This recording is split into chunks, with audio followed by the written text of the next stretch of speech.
அடுத்து கைதி 2 எடுப்பாரு. அப்போ கூலி பெட்டர்னு சொல்ல வைப்பாரு அவரு.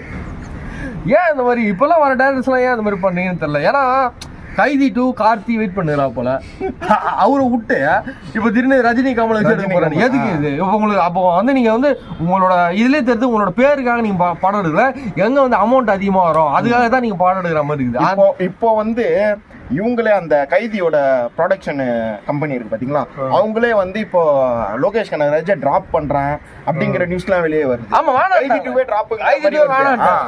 நீங்க ஏன் அவ்வளவு சம்பளம் கேக்குறீங்க? உங்க படம் அந்த அளவுக்கு விக்கிற மாதிரி இருக்கா, கைதி மாதிரி இருக்கா, மாநகரம் மாதிரி இருந்ததுன்னா நாங்களே போடுறா 100 கோடி நல்லா நீங்க எங்களை என்டர்டெயின்மெண்ட் குவாலிட்டியா படம் கொடுத்தீங்க எத்தனை போ நாங்க ஆடியன்ஸே சொல்லுவாங்க. அப்படி குவாலிட்டி இல்லாம நீங்க சம்பளம் கட்ட வேலைக்கு ஆகுது. அதுவும் இல்லாம நீங்க வந்து உங்க மனசாட்சி தொட்டு நீங்க என்ன பண்ணிடணும்னா கைதி உங்களை தூக்கி விட்ட படம். நீங்க வந்து அவரு பின்னாடி தான் நீங்க பாட்டு விடணும்னு